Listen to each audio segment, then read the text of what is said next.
Phil. How y'all doing?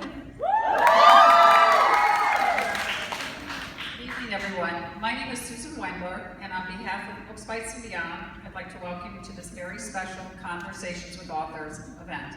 This evening is presented in partnership with the Wyckoff Family YMCA. Our guest tonight is singer, songwriter, actress, and children's book author, Kelly Clarkson.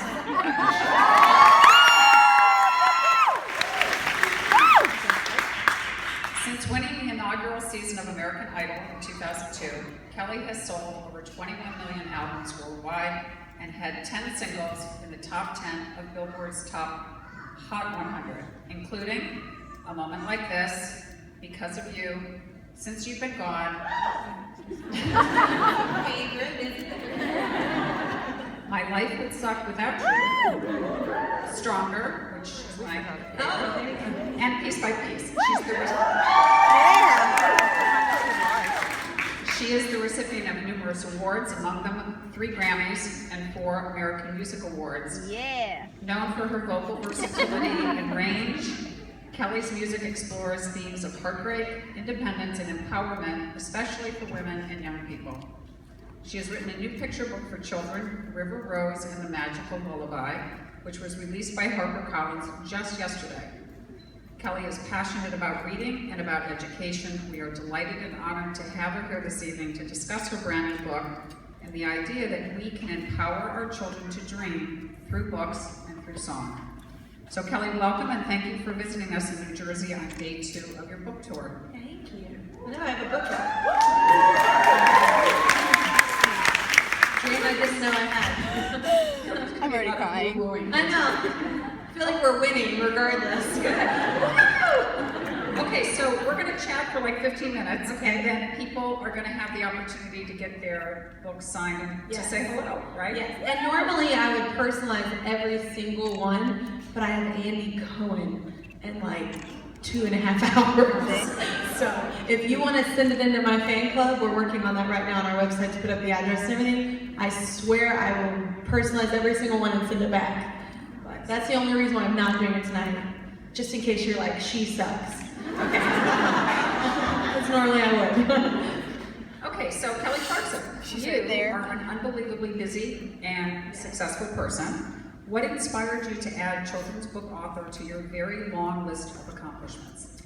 You know what? I didn't know I had the dream. I honestly wrote it for my little girl. She's 1, and we were traveling everywhere. She had like everywhere in her passport, and I thought, that's such a shame. She's not going to remember any of it. And my mother was she was a first grade teacher for most of her teaching career, and she loved to teach kids how to read. So it's been instilled in me since I was a kid. So I thought I'd make these little books for her, these little stories, and put her a picture and like where she went. And it was really just this dork mom thing I did. And my husband and my nanny read it, and they were like, "You should make these into books." And I was like, "No one's gonna read that." We find our daughter interesting, but maybe not everyone else. So, but anyway, we ended up doing it, and I included this little lullaby I had written for her previous to writing the stories, because every singer-songwriter is like, "I'm gonna write this song." Of course. I'm not original. But anyway, I had written it for her, and it was just this sweet little thing I sang to her for bedtime, which now she's heard it for like 2 years, and she'll just mid-song be like, "Bye." I'm like, "Oh, we're finished. Okay, wrap it up." But yeah, it's kind of, there was no pressure really with it, because I wrote it for my little girl, and it wasn't for anything else, and then it just turned into this, so yeah. Something to share. Yeah. So tell us about the character River Rose, and who is at the heart of the story, and the adventure that she goes on in the story. Well, she's really kind of a mixture, because my daughter was only 1 at the time, so she's kind of a mixture of what I was like as a child and who I thought she would be, which I was dead on. The videos, if you guys see these videos of her, she's hysterical. She's a diva. Yeah. I'm scared. But like really. But no, she's fun, and she's disheveled and just this kind of hunky Brewster, fun-loving, like just lovable little character that you kind of just watch and you laugh at, not so much with. and I don't know, I just thought it would be a fun character for kids to kind of relate to as well. And her sidekick in it is Joplin, who is actually my favorite spirit on the planet. He was my dog actually, but he passed away. But he lives on in River Road. So, but that's her little sidekick buddy in it. So yeah. So the character is a combination of her and you. Yes, and well, my daughter is me. It's very much karma working at its finest. Yeah. My mom just literally, I call and she'll just go, or yeah, she's like, you never shut up too. Well. So the front flap of the book says, every great adventure starts with a big dream. And so I was wondering, has that been your experience, and have you found that like dreaming big is almost a precursor or a necessary step for making amazing big things happen? I'm a firm believer. One of my best friends since childhood, she always says, like, she's annoyed with it. She's like, everything you think of just happens for you. And I'm like, what? I do work really hard, and I also like, I've always dreamed really big regardless. Like, I'm from a small town and people would say, oh, you want to be a singer, and so does everyone. Like, you know, like they kind of shoot you down a lot. And it was just innate in me. I knew I was going to do something with singing, and I knew that was my gift. And I knew, even talking to people, like I knew my job would entail me, you know, having conversations, and I'm just a people person. So I knew that would happen. And I think that you have to be that confident and dream and know that you're capable of doing it to achieve it. Because if you don't think you're awesome, like nobody else is going to think you're awesome. And I definitely think I'm awesome.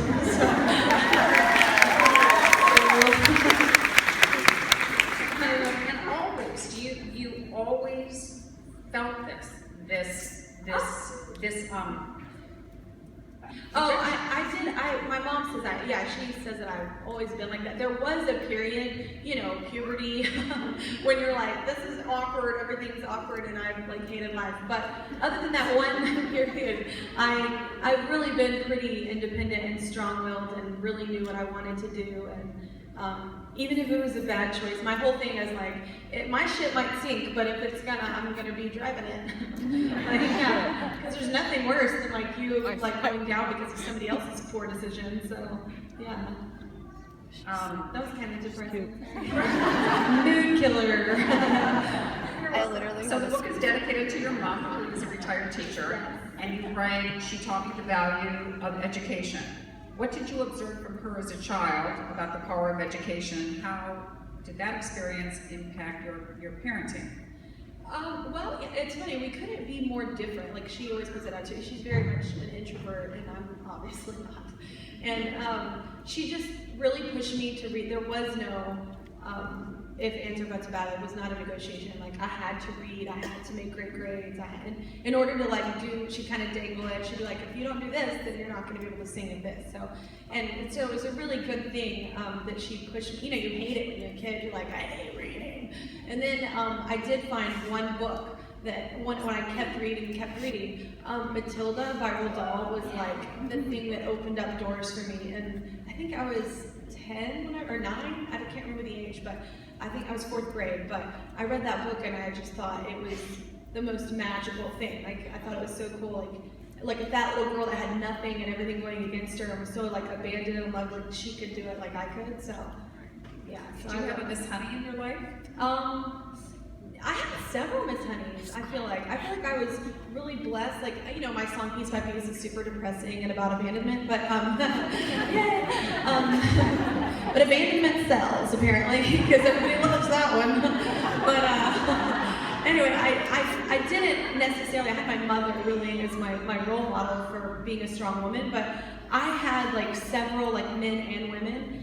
Whether it be my pastor or my voice teacher in high school or junior high, and you know, just teachers in general that really did like just support me and really kind of guide me and navigate, you know. So I did have a lot. While I didn't have a father figure, I definitely did have a huge presence with a lot of great humans around me. So I feel very lucky in that situation. Yeah.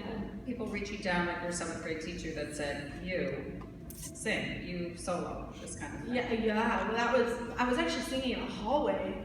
I was just helping a teacher move books, to, you know, helping them move classrooms or something. And it was actually before the school year started. And there was a new choir teacher, and she stopped me and was like, are you in choir? And I was like, absolutely not, that's nerdy. I'm not a nerd. I don't know what you've heard. But then, nerded right up and joined. And then I became a super nerd and did like all those competitions and sang like, oh, everywhere. And so, but yeah, no, it was that little thing that happened that set off a domino effect in my life, so. You just look in the mirror and say, go me. I'm amazing. Yeah, so she did. But honestly, educators, for the most part, have been a huge part of my, just me achieving things, a huge part of my life in the sense of helping me achieve what I want to do, and especially my mother. I think educators are very underrated and underpaid, and I just think coming from the kid who had nothing because of it, I'd be like, I'm really glad you love to teach, but could you have been a lawyer? But no, I'm just kidding. She was amazing, and watching her like be such a proud person in her job, and like she came, would come early for kids that couldn't catch up with the class with reading. She'd stay after. She never got paid more for it. Like, she was just a really, really good servant's heart, and that was really cool to learn from. So that's why I dedicated tear. Well, you also mentioned I have to make a joke so I don't cry. That's what I do. I'm trying really hard not to Yes, cry that's what we myself, do. The dedication also says, thank you for introducing me to the thrill of escaping into an adventure, the mysteries of the boxcars and the magic of Matilda. The first book I ever bought for myself as a kid was The Boxcar Children. I loved them. I did.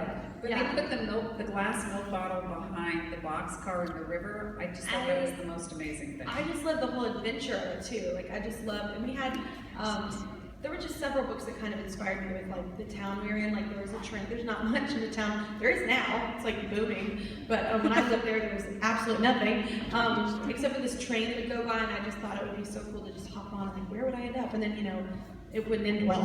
So I'm glad I didn't do it. But in your imagination, you're like, it's gonna be magical. I'm gonna meet people. They're not gonna kidnap me. It's not gonna end horribly. But I just love what books do for kids, like, and especially that childlike spirit that hasn't lost, that whole craving, that you have for just a magical element of life that I believe does exist in the most corny way, but that's okay. Right? Yes.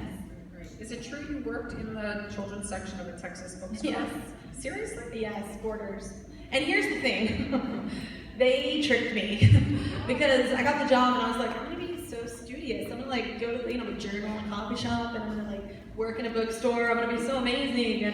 And they were like, you get to work the children's section. And I was like, thank you.